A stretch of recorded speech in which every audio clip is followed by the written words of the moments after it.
Was it first love? Like, I mean, was it like a love thing, or was it a learn to love thing? Yeah, it definitely was a learn to love thing. I think in the beginning, just as an athlete in general, everyone understands, you're super competitive and you want to look like you know what you're doing. In the beginning, I didn't know what I was doing, right? I was learning a ton really quickly, and I started as a freshman in high school. And so everyone was, a couple years in and knew what they were doing. And I loved how, like I said, with the gymnastics, it was the spatial awareness of it, right? I knew how to jump and elevate my body, and figuring out those angles, I just kind of got obsessed with it.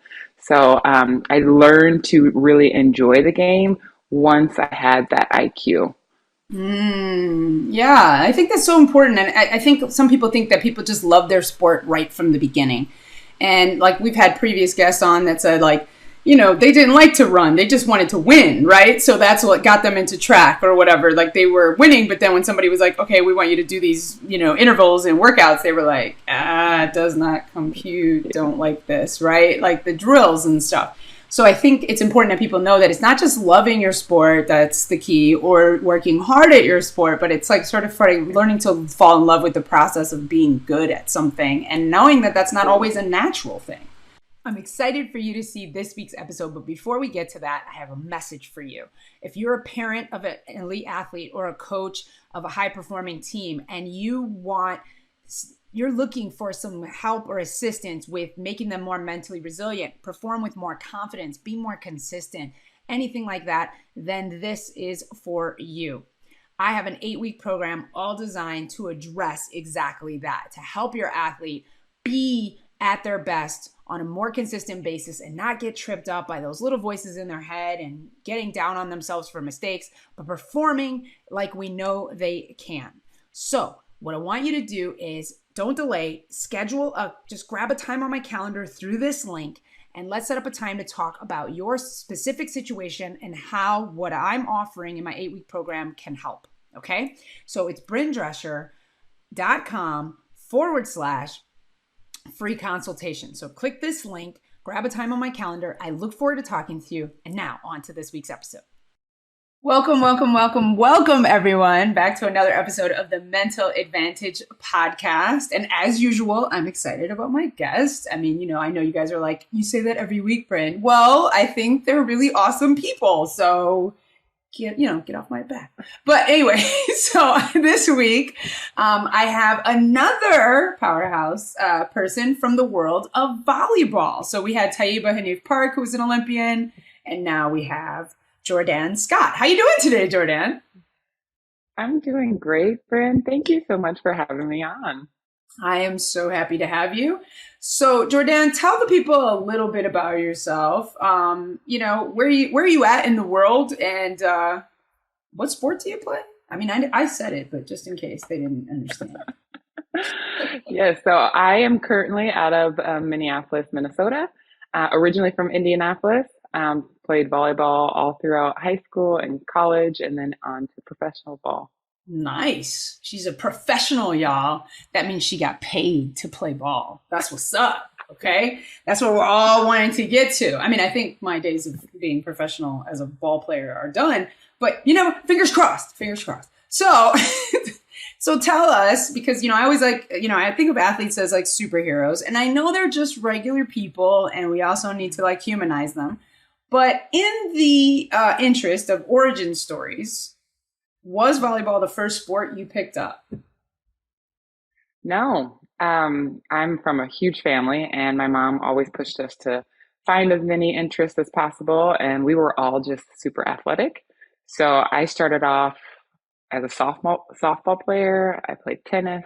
I did gymnastics. I was actually a gymnast for 6 years of my life. So that was kind of the foundation. And I thought volleyball was a perfect combination between gymnastics and tennis. Huh, interesting. Now, can you tell everybody how tall you are? Yeah, I'm 6'2". So as a gymnast, they had to raise the bars very high. And I decided at the age of 13, it's probably time to throw in the towel. Yeah, exactly. Because I feel like they try to like tell you like, maybe this isn't the sport for you. Yeah. Like, Yes. They said that all the time. They're like, "So are you done with gymnastics?" I'm like, "No, I love it. I can keep going." And then I was like, "All right, you guys can't raise the bars any higher." And like my feet are hitting the ground. So this probably doesn't work. This probably isn't going to work. Yeah. So, but it works obviously in volleyball. Interesting that you said a good combination between, I mean, obviously there's a net in tennis. So I like the Yeah. parallel, but I was like, huh, I never really thought about it like that. But yeah, I suppose with the jumping. And so, yeah, so now I'm going to think of volleyball as gymnastics tennis. Thank You're you. welcome. You're welcome. Yes, this is a new reframe for all you volleyball players out there. You guys are actually playing two sports. You think you're playing one, but you're not. See? Yes. We gotcha. Yes. Okay, so fantastic. All right, so you said that you like tennis. You played all the sports. Your mom supported it. Tell me how exactly. Like, I mean, obviously you were encouraged to go out for a lot of sports, but did someone tell you like volleyball is the thing? Because, you know, a lot of people like push basketball, you know, to basketball, right? So was someone telling you, you maybe should go out for basketball? Or how did you naturally go to volleyball? Or was someone a pivotal, you know, part in that? Yeah, so and throughout my middle school career, I was, of course, dabbling around and I tried basketball. I did. I tried, everyone was like, hey, you're tall. Basketball's for you. My dad was a basketball player and I tried it out. I loved shooting. Like, I loved being out by myself and shooting. It was the contact part that I just Mm, wasn't having. So when it came to basketball, it was just a little too physical for me and really mm, sweaty. So volleyball, it kind of morphed into volleyball because I had my older sister play volleyball in high school. okay. And her coaches, of course, would see me at the game like, hey, you're going to come out for the team when your freshman year, you're going to come out. I'm like, yes, I will come out for the volleyball team and see if I like it. Yeah. So now, obviously, when you have that sort of pressure coming at you, and I mean, like you said you see if you liked it. Was it first love? Like, I mean, was it like a love thing, or was it a learn to love thing? Yeah, it definitely was a learn to love thing. I think in the beginning, just as an athlete in general, everyone understands, you're super competitive and you want to look like you know what you're doing. In the beginning, I didn't know what I was doing, right? I was learning a ton really quickly and I started as a freshman in high school. And so everyone was, a couple years in and knew what they were doing. And I loved how, like I said, with the gymnastics, it was the spatial awareness of it, right? I knew how to jump and elevate my body and figuring out those angles. I just kind of got obsessed with it. So I learned to really enjoy the game once I had that IQ. Yeah, I think that's so important. And I think some people think that people just love their sport right from the beginning. And like we've had previous guests on that said, like, you know, they didn't like to run. They just wanted to win, right? So that's what got them into track or whatever. Like they were winning, but then when somebody was like, okay, we want you to do these, you know, intervals and workouts, they were like, it does not compute. Don't like this, right? Like the drills and stuff. So I think it's important that people know that it's not just loving your sport that's the key or working hard at your sport, but it's like sort of learning to fall in love with the process of being good at something and knowing that that's not always a natural thing, you Yeah, know? absolutely. I definitely would say that in the beginning, I became obsessed or like started to love that adrenaline rush Yeah. of when it finally clicked. And I got obsessed with the process. I was like, oh my goodness, it finally clicked after the 150th Yeah. time. Like I finally got it. And that adrenaline rush, that rush was what I was loving from the beginning. Nice, nice. So, your position in volleyball, just are you a libero? Are you a blocker? What's your title there? Yeah. So with volleyball, I kind of moved around. I started off as a middle blocker, and for those of you who do not know the sport, it is your role is to block. You see a lot of middle hitters that are really tall. Right, I'm 6'2", so it's pretty tall in high school. You see a lot of big girls that get up there and jump and they swing really well. But it is a blocking position, and so when I moved to college, when I ended up going to the University of Cincinnati, I got moved around. So I was a right side and then I became an outside by the end of my career. Yeah. Now, since you talked about that, and having like coaches kind of see your role differently, and this is being the mental advantage, and I was going to ask you about the mental game in general, but What's that like? Because I know that when players get to know themselves as one position, it can be quite a change for somebody to say, okay, I know you were middle for like this many years, but we're going to put you on right side. What happened to you? Or, if you want to speak in general, what you observed through that process? So when I moved from middle to right side, I absolutely loved it. Because it put me in a role where I could get more balls and I knew I was a good attacker. So Mm, I love the idea of getting now, 20 swings a game or a set as opposed to 5 swings a set. And that was mm, a huge change. And I love that. So I really embrace that position, especially as a right side. It's still, you're a dominant blocker because the outside gets the majority of the balls. And I was always head to head with a blocker. So it really did fit me. So that initial change, I loved it because I saw what my coach was doing and I was totally on board. But I can speak to the fact that when I moved to the outside, I didn't feel that way. And mm. that was really difficult mentally for me because all the confidence that I had developed in that middle position and then moving it to the right side and kind of blending both worlds of wanting to get more attacks. When I moved to the outside, I then had a new role that I never got the reps in.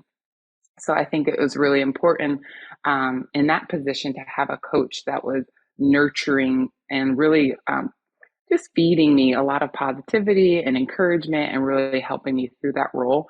And I had teammates at the time that were really uplifting me, so it made it a lot easier. But I will say, mentally, it was very difficult. But I think you learn as a player, you are a puppet, like you are a piece of the team that has to work together to execute, right, to win. So you do have to put your pride aside and just embrace the role. Yeah, absolutely. So you mentioned before gymnastics and tennis, which though gymnastics is a team sport, you're largely competing on your own and Yeah. equally in tennis, right? Unless you're doing doubles, but you're out there by yourself. Was there an adjustment for you, even though you knew, like you said, you had to get the IQ up and all that to like, wow, my results are not just dependent on me anymore? Yeah, actually, it was beautiful going from individual sports and like only depending on myself to having this like energy or this team morale that was so uplifting and also you just felt supported the whole time. And that was new for me. And I will say, like, I ended up getting more attached, right, to teammates, to certain teams that I was playing with because you felt that personality or that energy shift between player to player. Mm. And those moments when everybody was like on the same brainwave, that's when we had like beautiful seasons. And I love that. So I really embraced a team environment. It was new for me and I loved it. Yeah. I love that. That the way you describe that. Yeah. It's just like, because you get to feed off of other people's energy. And another guy on my podcast, he kind of described it though as also like you can only control what you do. So it can sometimes be disempowering in the opposite direction. But I like how you took it as more empowering. Like it spurred me on. It helped me, like, really see the brilliantness of cohesiveness. Did you have any captain or leadership roles in that process? And or what do you think makes a good captain or the leaders on the team when to help you guys get on that same or one accord? Yeah. So I actually, of course, starting as late as I did in high school, I ended up being a captain by the end of my senior year, and I loved being able to go through that process of seeing captains before me and what they did, and then kind of stepping into that role because I was still learning a ton about the game.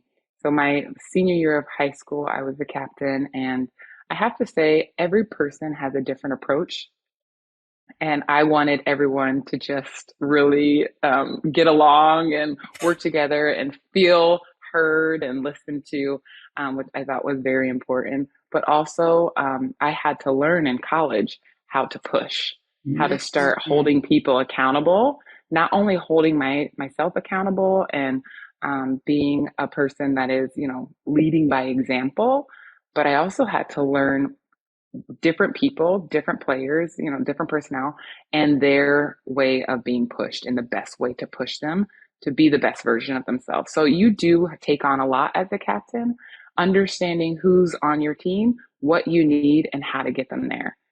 Yeah. Absolutely. I love that. It's so important like to really you spoke really well about that situation about learning what motivates or helps people like get to where they want to go because when I was a manager, not in sports, I was actually a captain in my track team. But I don't think I knew this, then it was kind of like, I think I always had the same mentality, which is I do it, so you should do it. Like that's, you know what I mean? Like how I show up is how you should show up. Yeah. Pretty simple. Yeah. And that made me a terrible manager. Like, I mean, I got results, but did everybody like me? Do you know what I mean? And so that was a lesson I had to learn the hard way, which is just like everybody isn't motivated or inspired to do things exactly the same way. And so that was a great lesson that I needed to learn. So but it's good that because you're like a kumbaya type at first, and then you're like, that's not necessarily gonna, get the numbers. Everybody likes me, but we're not performing. So.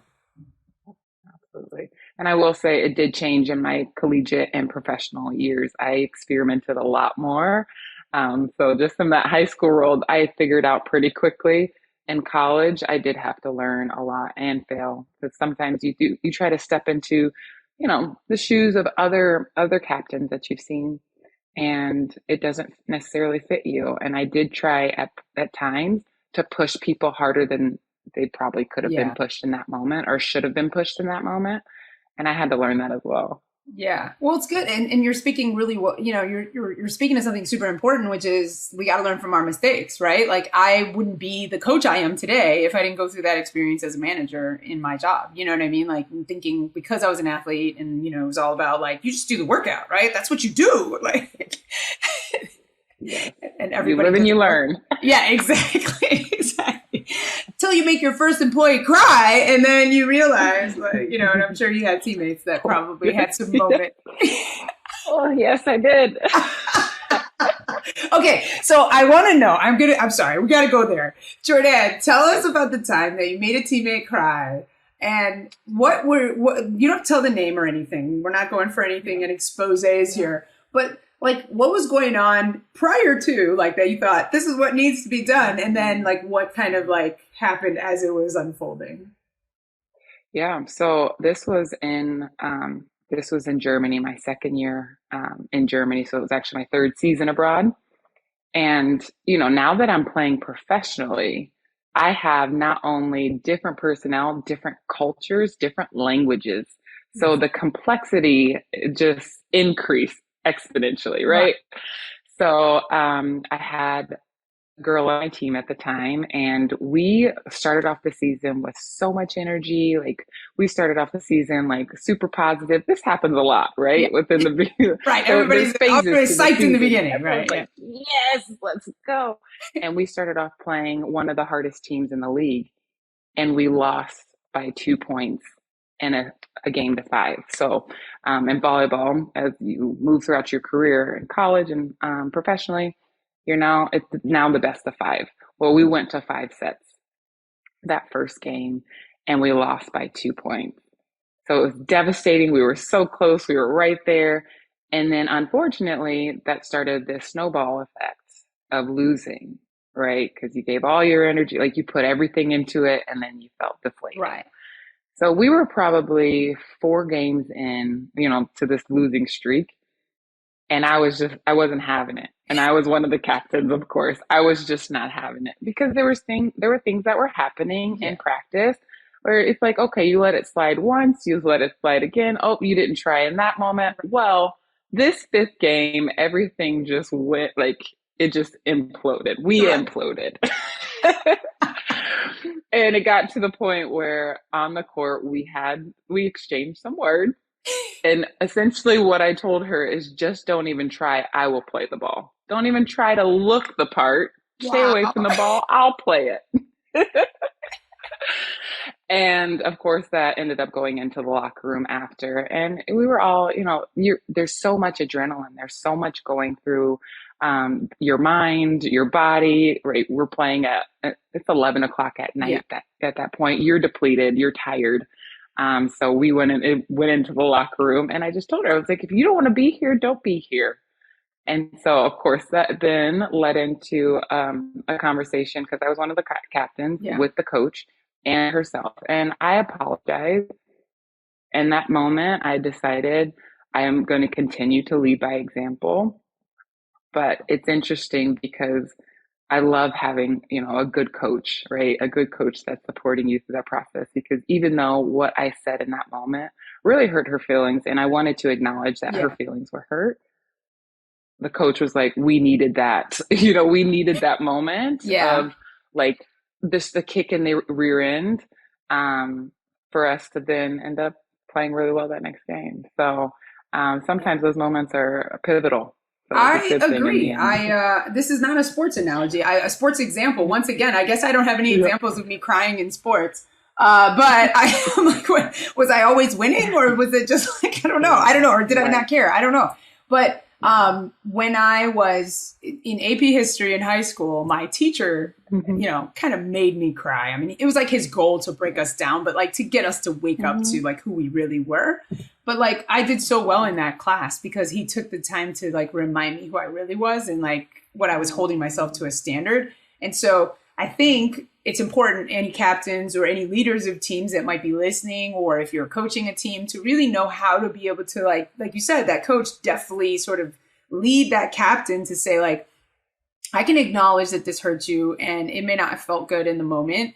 And, what can we take away from this moment? Right. Like, because, I mean, you can't always protect someone's feelings when some messages need to be said, done. Of course, they can be delivered with more compassion.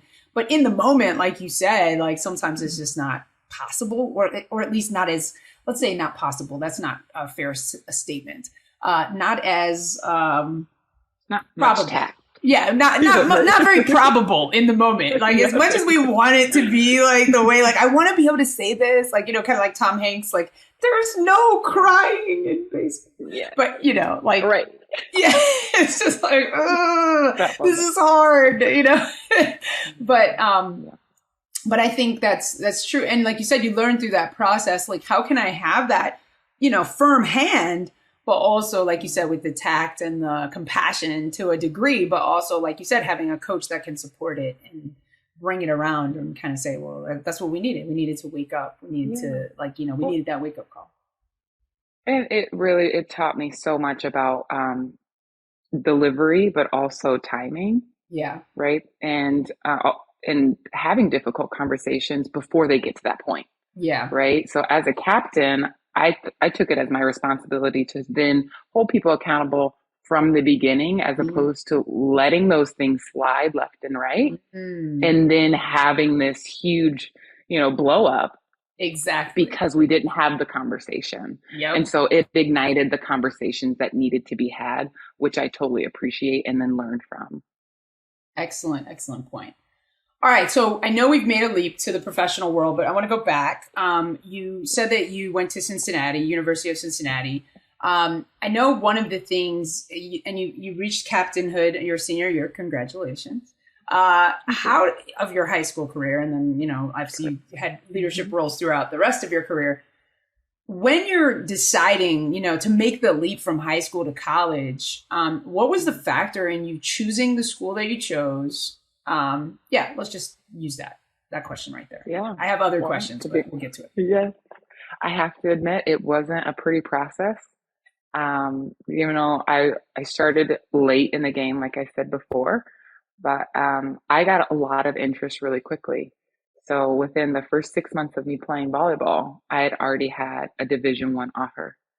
Wow. And that was just like, what? Like, what's happening? Like, this could be a thing. I could go somewhere with this. Like, I was just trying to have fun. Yeah. So with that offer, of course, within that excitement of the offer, I was like, absolutely, I'll do anything. Like, absolutely, I'll do it. I'll move forward.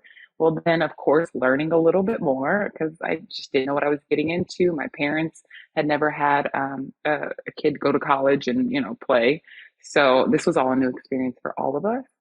And I ended up decommitting from that university within, another 6 months, right? When I started to get more letters. And back then we got a lot of letters. It's not, social media. It's not, all electronic, but kids, a letter is something you get in the mail. It's delivered by a guy called the mailman. Anyway, sorry, I just wanted to bring them up to speed. Yes, yes, yes.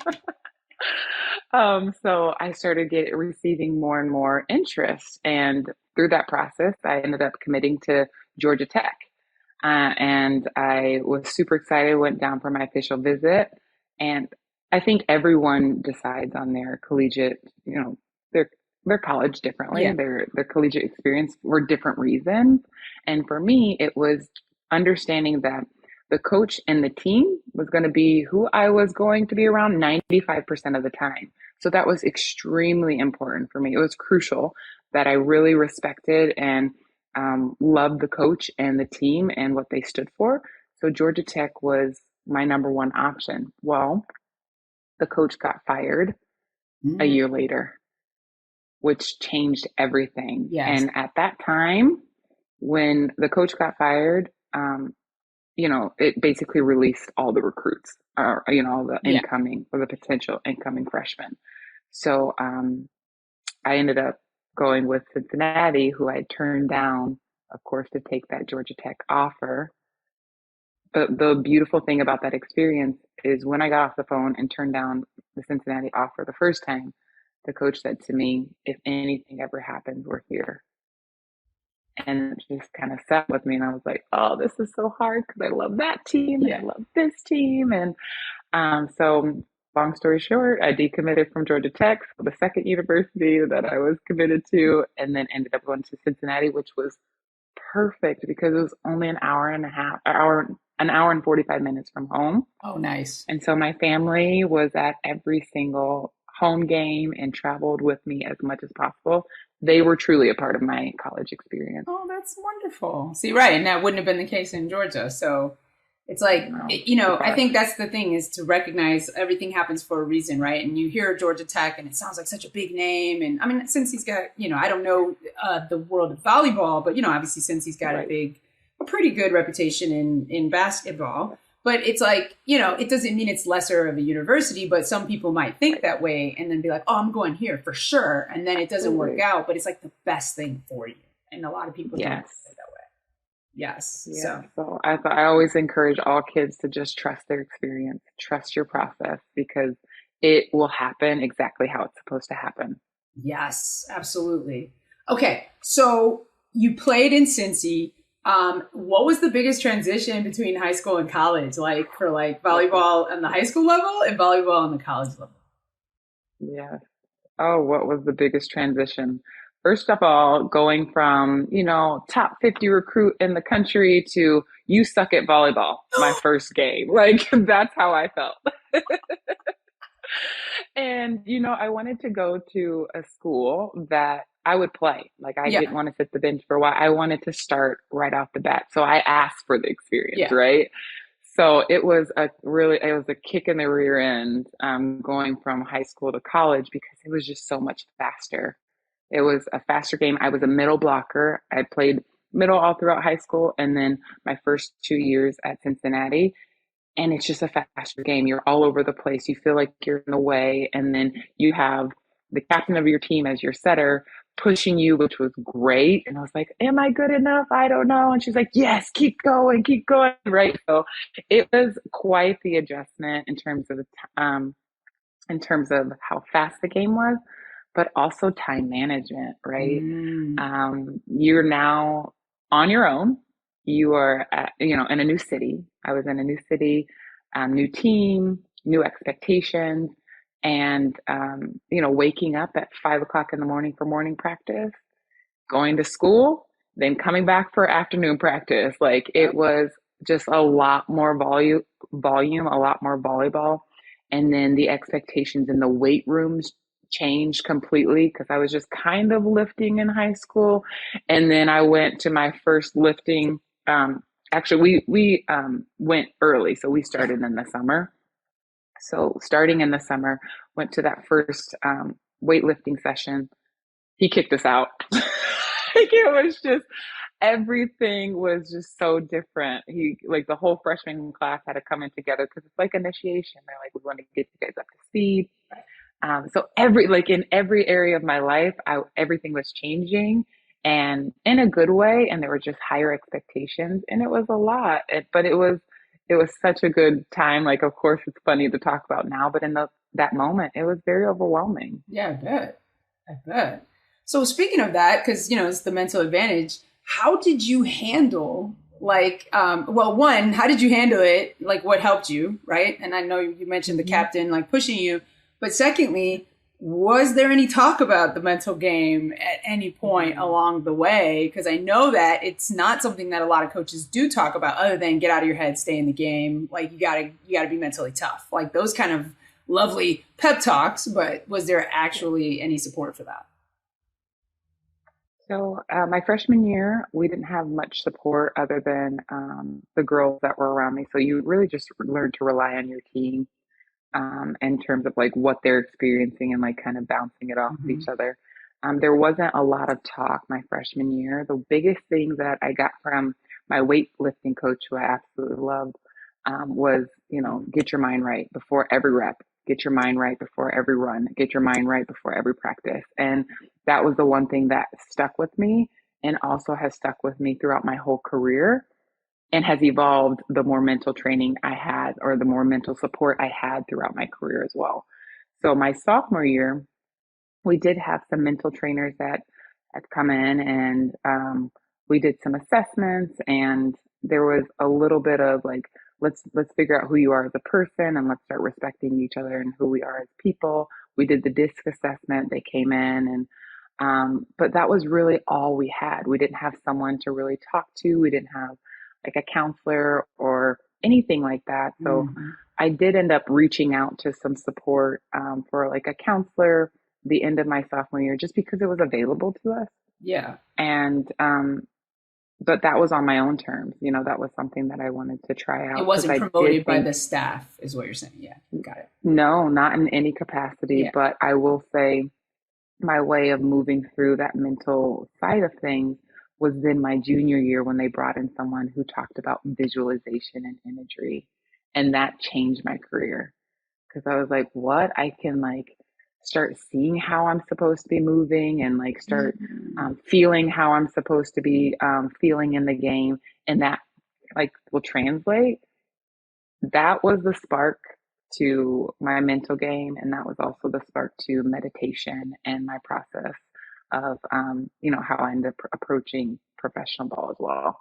Love that. Love that. I mean, I think that's so important. Did they tell you about the mental game of tennis? Yes.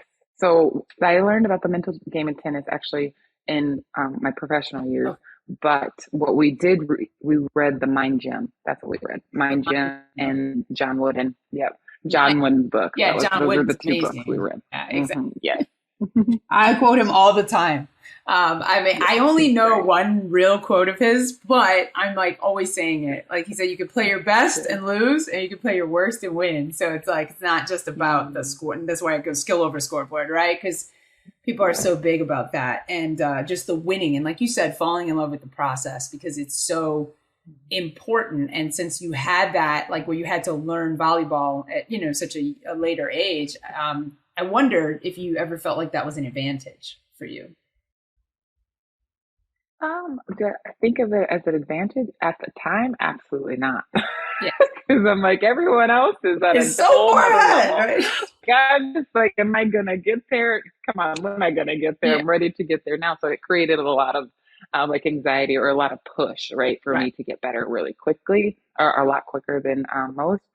But in terms of like looking back on my career, I will say it happened exactly how it was supposed to. I think with my foundation in gymnastics, that gave me the advantage to embrace it a lot faster and, move throughout my career with a different lens. So in that way, I think it really was a blessing because I got to approach the sport. I get to approach the sport, with a Yeah. different foundation.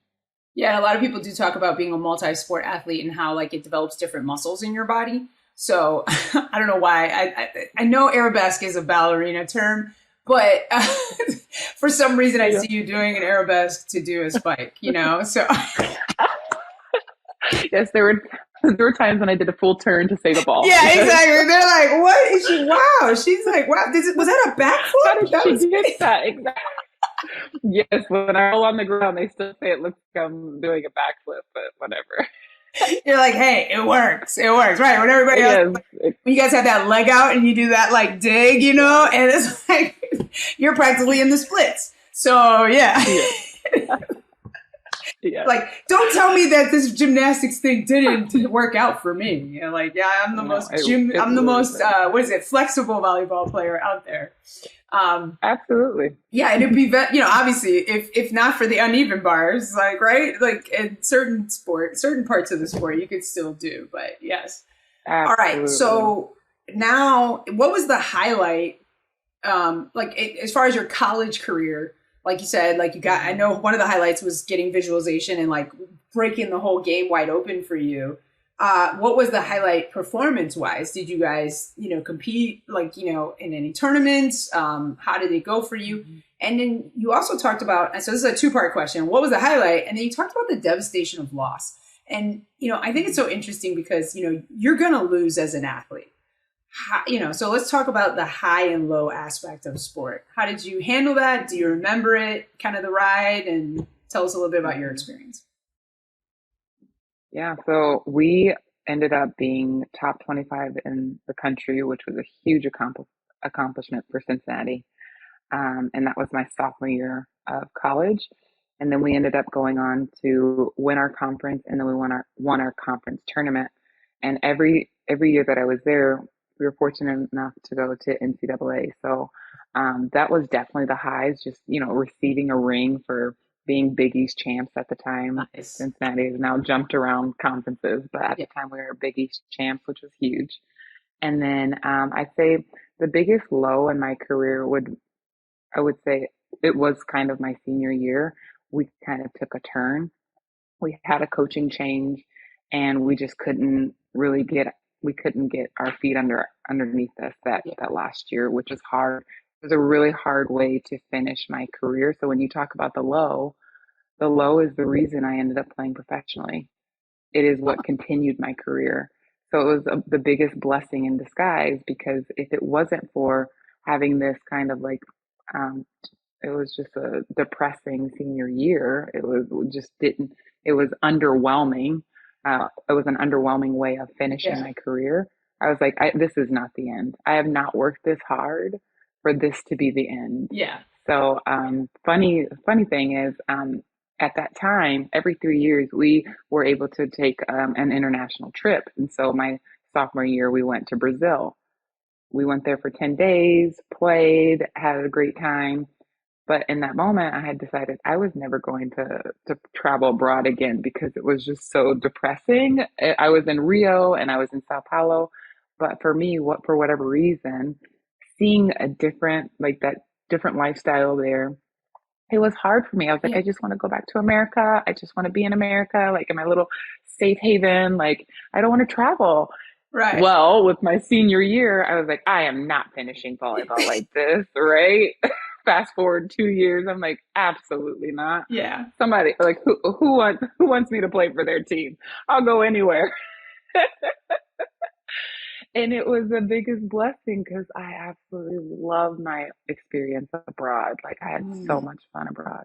Which you hear kind of mixed stories about that, right? Because like you talked about the different culture, Yeah. the different things, and a lot of people have a Yeah. hard time adjusting, right? Because the other thing that Absolutely. people don't know about professional contracts or whatever is that they're very short lived at times. So you can have a year here and then a year there. And so it's hard to find that cohesiveness that you Yeah. felt coming from high school and college as far as a team sort of environment. Yeah. So tell us like about, well, first of all, before we get to that, actually, I want to talk about the coaching change, because that's a big deal. Mm-hmm. And I think a lot of people don't really recognize, like, you talked about it with Georgia Tech a little bit. Like, I was going to go to that school because of that coach. Now that coach isn't there anymore. So it's like, I don't want to go there. And in some instances, they don't release those recruits. They really are like, yeah, you're committed to this school. And then the coach leaves and you're like, but I wanted that coach. Like, that's the person that recruited me. Yeah. So when you have a coaching change and they don't have a philosophy of a system that quote unquote was working, because sometimes the coach leaves for a better offer. It's not always like a losing season or anything like that. Yes. And you said it was depressing, but like what advice do you have, or can you tell us a little bit about, like, I know you said it was depressing as far as you never found you guys like footing in that particular season, but personally, what was your situation with this particular coach? Again, no names or anything like that. Just, like telling us about that experience of sort of navigating that new regime, if you will. Yeah. Yeah. So I'd love to answer this in two parts, actually, like as the athlete and then now as a person who has coached. Yes. Right. Hindsight is 2020. But in that moment as an athlete, my senior year, which, it's rigorous. Like you are not only training multiple times a day, depending on the time of year, you're also waking up super early and really maxing out all throughout the off season to make those games. Yeah. There's just a lot you're sacrificing and also a lot that you are working through, right? You're a young adult. You have not figured out life, right? Yeah. So emotionally. So as an athlete, you definitely, you make things, it's your whole life, right? You're giving up, you're sacrificing so much. And as an athlete, you put in so much work and you have this vision, especially when you've been visualizing and doing the imagery outside of practice, outside of lifting, outside of school. Like you've been putting in the work to visualize what you want your senior year to look like. And we all have an idea of how we want to finish our career. And then when that picture doesn't match, it can be extremely devastating, right? Because you're like, why are we losing? Why are we in different positions? You're constantly questioning the coach. You're constantly looking at the coach like, why aren't you fixing this? And then you're also being trained differently, right? They have a different philosophy. They have a different theory to the game. And their vision is different. They didn't recruit you. You didn't ask to be with them. So, right, you can have very difficult conversations where you're just not on the same page. And that's what that's how we finished the year is I had a conversation with the coach at the time. We're just like, we never got on the same page. And it was hard, right, to kind of swallow that pill that you were a part of. Yeah. And I can say to this day, I'm so grateful for that experience looking back at it. But in the moment, I was really angry and really resentful. And I didn't emotionally deal with it in the best capacity at, 21 years old, trying to figure out how I wanted my career to finish. So it wasn't pretty. It was a whirlwind of emotions. Yeah. But as a coach, I can only imagine how difficult that was coming into a team that had 5 starting seniors that she was going to use next year. She was going to need them next year. So she brought in her girls and she wanted to develop them, and rightfully so. So there were times when we were moved around, taken out, and she was trying to think of the next year. And I get it. I totally get it now as a coach. When things aren't working, try something else. Why not just break something? Yeah. Wow. That's great. Really good perspective. Like, but like you said, it still doesn't matter in that moment. Like, I'm still going to feel a type of way because this is my senior year. I'm the top of the heap, so to speak. And I want to go out on a bang. And it's like, some coaches are like, it's like the whole Tom Brady thing. Like, we're not going to play with you forever. So we got to start developing the guys behind you because we have to think about the future of this franchise. But it's like, how do you not play Tom Brady? Like, if I'm not going to start, I'm not going to be here. Like, I'm Tom Brady, so yeah. And it's hard for someone, we talk about Tom Brady. It's hard for someone who's always played to then sit the bench, or someone who's always played a certain position to change positions. Like, that is what you're supposed to be learning in that season. It's not the win. Like, I truly believe that it's not always about the win. It's what you should be learning in that moment, which is to be a good teammate, or to be someone that is learning something new as a captain, right? In that moment, I was learning how to be more flexible and learn how to kind of change for the betterment of the team. That is great. Like, it's like there's so many ways to round yourself out as a player. But, in our myopic view, it's like, am I playing? Am I getting, like you said, reps in? And if I'm not getting reps, then what am I doing here? Right. And it's like, well, you never know how that season, like you said, besides spurring you on to a professional career, like you said, made you a better all around player because you're not always going to be the starter. Sometimes the most pivotal role on a team can be that support. Taiba Hanif Park in her last season, they got a silver medal. I think it was silver. I forget what medal it was. I think she's a 2-time silver medalist. But she was more of this, she was going from being like the top one, but then coming back after having a baby and still making the squad and working her butt off. But then it was like more of I'm here to like support and develop these younger players, and be a part of that process. And so it's like, you just don't think about it that way. It's like, wait, I'm going to get a medal, but I'm not going to be the one that scores all the points. How does that work? Well, and that's the win, right? It's not about the physical win or the W or the L. Yeah. It is, how can I win at this adversity that's right in front of me at the moment, which is, how do I develop these other athletes? How do I become more flexible? How do I win at that mental side of how can I be a better teammate instead of thinking it more of me, and really making it more about the team? Ooh, So become a better athlete. That was good. That was good. It's so important. I talk to my clients all the time about defining your own wins, and it's like you can't control that end result, but you can always control like what's your win? Like, what are you taking away from this? And so I think it's so important because obviously sports puts such a, coaches lose their jobs if they don't win. Players lose their spots if they're not performing. And there's not enough emphasis on, kind of developing the person and developing the whole perspective. And so, yeah, excellent perspective. Okay, so obviously we're going to make the jump to professional now. Obviously you said like, hey, this can't be the end of the road for me. So tell me about what it was like transitioning from college to professional volleyball, and what was your biggest takeaway from that experience? Yeah. So my senior year, I knew that I was going to be moving towards professional ball. So I actually moved to Cleveland for my internship, and I was at the Olympic training facility up there, training and also doing my internship at the strength and conditioning program that was there. And I loved the idea of like just being back to just me. It was all about me, developing my body, developing my game. And so I had reached out to some agents that I had met surprisingly in Brazil when I went on that international trip, and told them that I wanted to play. And so when I went over across the pond, they sent me out to Slovenia, and they have this big it's a big showcase. So then coaches come out to see all these American players. So I was in Slovenia, and just having all these interests from different teams. So I ended up signing with the team in Germany.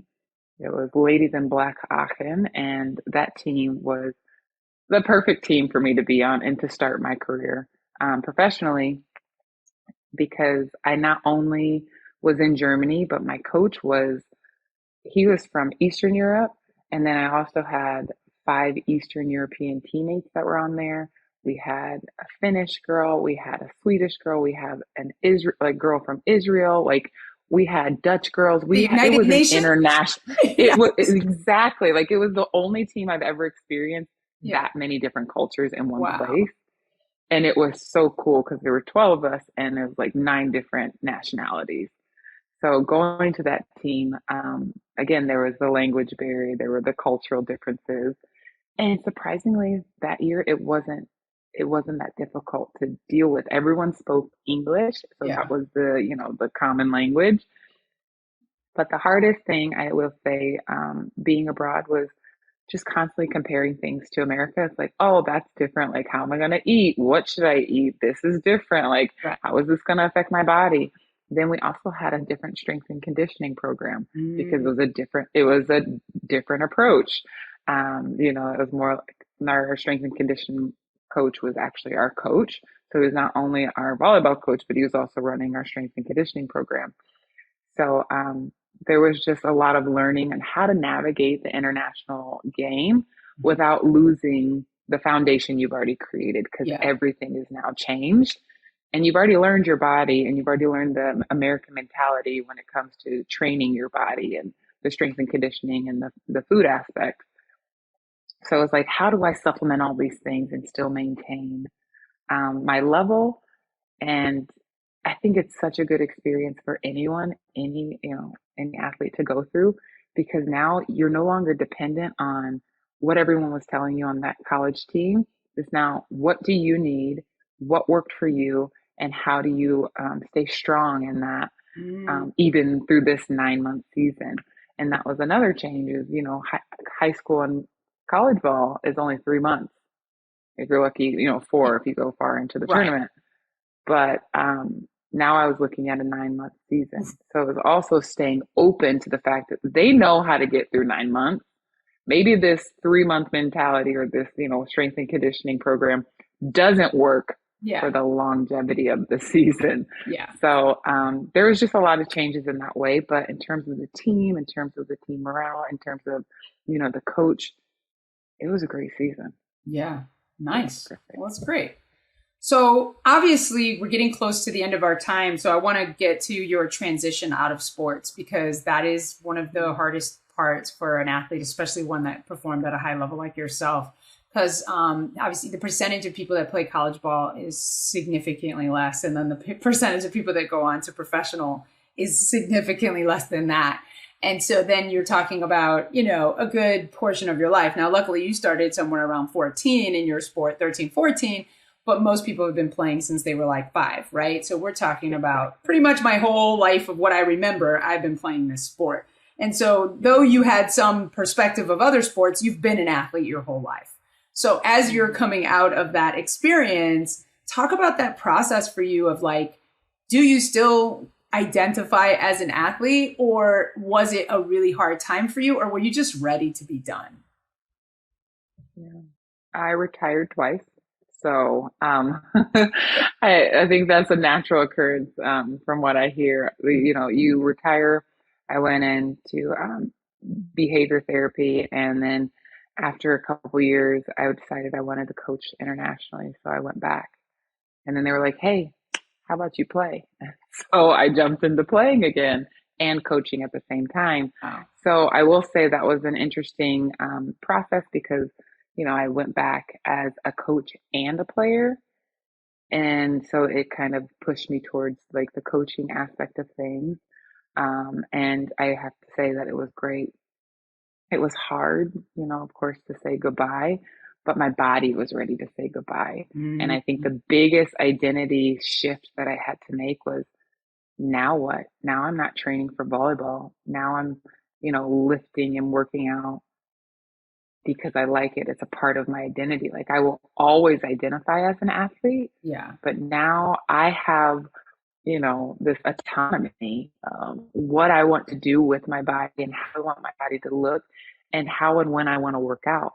And that was such a different shift for me. And it took a long time. It took about I'd say it took about 2 years, a solid 2 years, because that first year I was still training like a volleyball player, Mm. right? I was like, oh, I'm still lifting the same. Like, this is the way I have to lift. This is the only way I've always, this is the only Yeah. way I know how to lift. And then that next year, I was like, how do I love on my body a little bit more? Like, Mm. what does my body actually need? And it was going through this conversation and this learning, this relearning of, just tapping back into, oh, I have a little pain there. Let's modify. Let's go away from that for a little bit, or let's just stretch. Like today, my workout is going to be yoga, and that's enough. Nice. That's enough. Yeah. Whereas before it's like I have to do my cardio and then I have to kill myself in the weight room and then you know what I mean? Yeah. It came to how do I love on my body today? Oh, I'm just gonna go for a bike ride. Let me just run because I want to run and just see how Yeah. it feels to experience my body running instead of I have to make this in a certain amount of time with all this pressure and I have to beat this number every single time. It was coming out of that mindset and saying, what do I need? And Yeah. it's been great. I think it's been a huge blessing. That's so cool. Like I definitely remember being in that weight room and track and like making those loud noises and lifting as much as possible and always going Yeah. to, doing the reps that we had to do, even the intervals in track and field. And it's like I'm running Yes. 10 200s. And now it's like if I want to go out for a run, I'm really just running. Like I'm not running because I'm training for something. But it's like you said, but also changing that, like getting back in touch with your body and what you want, but also recognizing that I don't have like what is my objective? Because before everything I was doing was for the game, was for the, the sport. And now it's like, I'm just lifting to get muscles, I guess, like, or to stay fit, like, So sort of changing that like whole thing. And, you see like football players that used to play and they're like, like a quarter of the size or half the size because they don't have to like lift like that or eat like that. Or so it's one or the other, right? Some are like super huge and then some are like really small. Like, it's cool to see. Yeah. So right. Exactly. Someone's just like, I'm just going to go even harder on fitness and maybe do powerlifting or find some other ways because some athletes don't know how to turn it off. And not to say that, it's whatever works for you and whatever keeps you motivated and happy, but there's that piece. So last question for you, before we go into the rapid fire questions, because I want to be observant of your time. I mean, we got to get you to that yoga. I don't want to stretch you too far outside your comfort zone. See what I did there? I'm amazing. All right. So nice play on words. I like it. I'm not just good at asking questions. Okay. All right. Let's get off that. So before I make it, the audience start turning off. They're like, no, we're not watching this. Terrible. All right. So what is Jordanne's mental advantage? It's definitely meditation, that quiet time, really getting to know who I am as a person and what my needs are and how I can better connect to my community and the people around me and really be present. I think of getting in the zone like an athlete is no different than being present with the people that you love. So kind of shifting that into your everyday life as an individual, as a person within that identity of still being an athlete. Oh, such a good answer. Okay, I lied. I have a follow-up. How do we help other people, or how, I know you've done some coaching of athletes and you're currently coaching lots of different people like on how to do this. Like, why don't we focus on this enough, or how can we like help other people kind of wake up to that, particularly the athlete mind, but in general, just high performance mindset type stuff, Yeah, I definitely think there's a lot happening around us, right? There's a lot of stimulation. There's a lot of distractions. So naturally, we just get kind of stuck in the mundane things of life, right? Just waking up, eating, getting to work, feeling successful. I truly believe what kind of what we were talking about when it comes to winning, it's not about the win and loss. It's more about how you can win in each moment and just trying to figure out what works for your life. What do you need to cut out? What's a distraction? What is actually empowering you and bettering you? And focus on those things, focus on those interests. So then you can not only tap into who you are as a person, but also tap into that community around you by being present. Man, Jordanne, you're so good. You're so good. I could talk to you all day, but we have yoga to get to. So we'll get to these rapid fire questions. Okay. I mean, this is, it's mission. All right, I'm ready. Yeah. Okay. All right. You're ready. Okay. Ready. These are the most serious questions I'm going to ask you this whole time. Of course. Okay. All right. So first question. All right. What is your favorite snack at the moment? I love rice cakes with anything. Peanut butter, Nutella and banana. Those are my favorite snacks right now. Now, are they flavored already, these rice cakes? Because I got to say, it's like eating paper to me. They're not. That's why you put the Nutella on there. Okay, got it. Okay. Because I'm like, I've eaten a rice cake and it's been like really not very pleasurable. Do not eat it by itself. No, you need something on it. Okay. All right. Rice cakes with a topping, Nutella, peanut butter. Okay. Got it. Okay. Yes. All right. Second question. Do you have a favorite flavor of ice cream? And if so, what is it? Absolutely. Mint chocolate chip. Is there a particular place I have to get it? No, I won't. It never fails. It's always good. Mint chocolate chip. Okay. I love a mint chocolate chip too. One of my friends was like, yeah, mint and chocolate. I was like, how can you say such things? It's like the best thing. Like, it's so good. Yeah.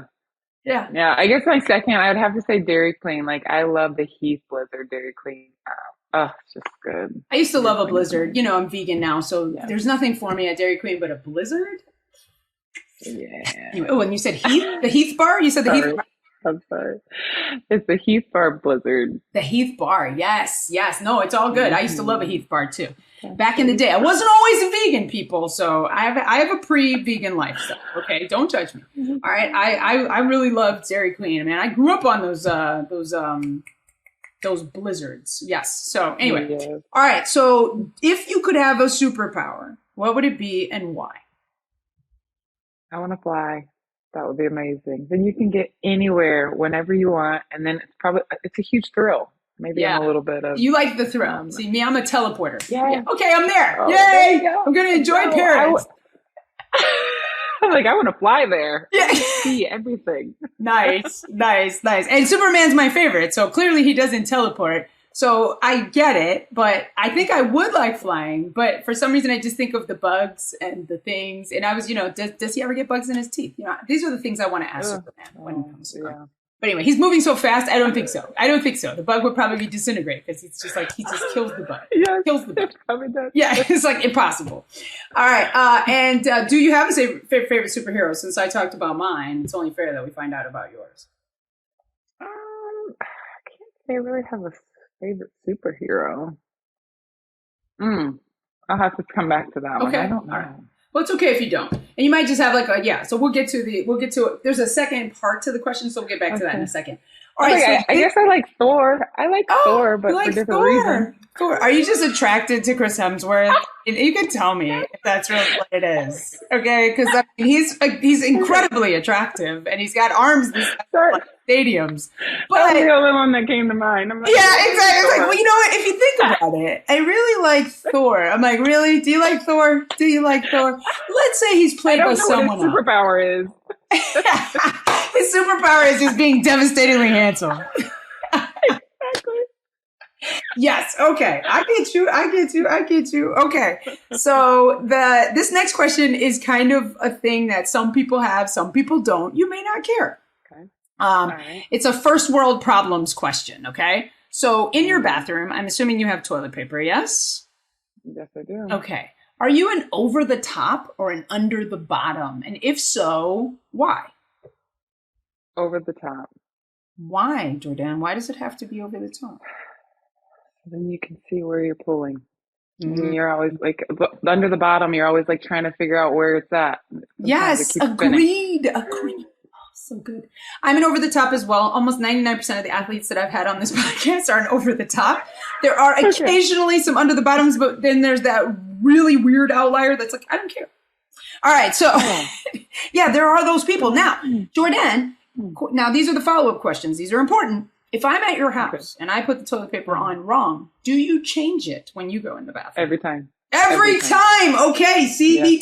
Me too. Now, this is the one where we're going to test your real commitment to this. Okay. If you come to my house and it's under the bottom, are you changing it?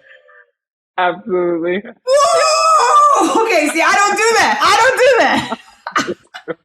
I'm like, that's wrong. I'll help you here.